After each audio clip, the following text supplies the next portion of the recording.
Security cameras covered every exit, yet Brian Shaffer was never seen leaving. So how do you disappear from a bar that's watching every door, unless the building itself is hiding the truth? The Ugly Tuna Saloona wasn't your average bar. It was perched on the second floor of a busy campus building, and you could only get there one of two ways: a single escalator or a single elevator. At the very top of that escalator was the main entrance, the one that was covered by multiple security cameras. Once inside, the bar was laid out like a big horseshoe. It was filled with dim corners, crowded walkways, and a back area that wasn't entirely visible on camera. But the real puzzle, the true mystery, lies behind the scenes, in the parts of the bar that customers weren't supposed to see. Police painstakingly reviewed hours upon hours of security footage from every single angle.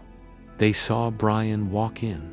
They saw his friend, Clint. They saw Meredith. They saw hundreds of other students and bar patrons coming and going, but they never, ever saw Brian walk out.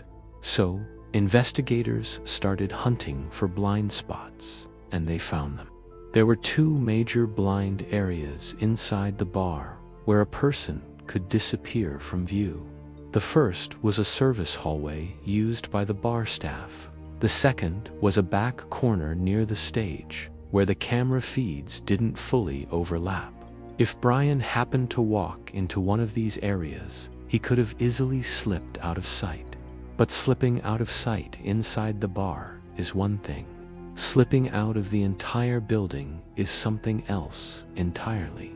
Behind the bar was a dark, cluttered, and frankly, dangerous construction area. This zone was absolutely not meant for customers. It wasn't well lit, and crucially, it wasn't monitored by any cameras. There was a service door that led directly into this construction zone. For a while, police believed this was the only possible exit Brian could have used without being caught on camera. But this theory has major problems. The area was filled with debris and construction materials. There were unguarded drop-offs and open holes in the floor.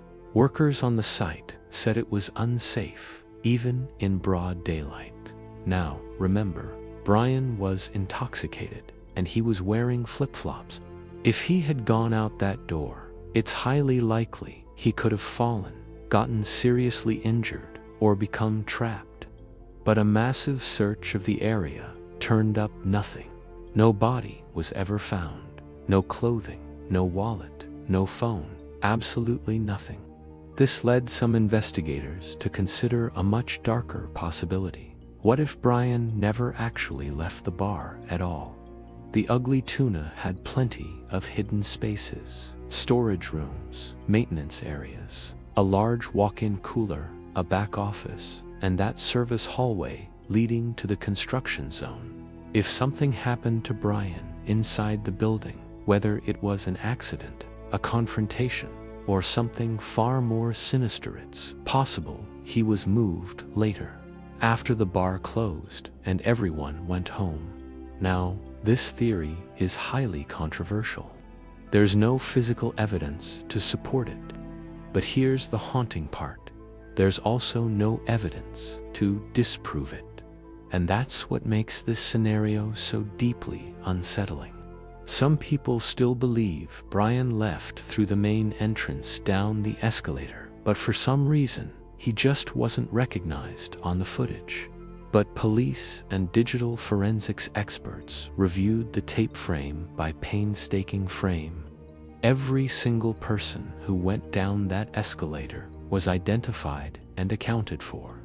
Not one of them matched Brian's height, his build, or the clothes he was wearing, unless he somehow put on a full disguise in the middle of a crowded bar, which seems incredibly unlikely. He didn't leave through the front. What about the elevator? The building had one, and it wasn't fully covered by the security cameras. Could Brian have taken the elevator down?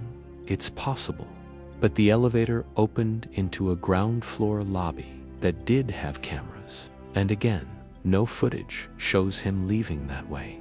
Unless he managed to exit during a split second when the camera was repositioning, or maybe when a large crowd blocked the view. The elevator theory just doesn't hold up. After reviewing every angle, every exit, and every blind spot, investigators were left with one of two conclusions.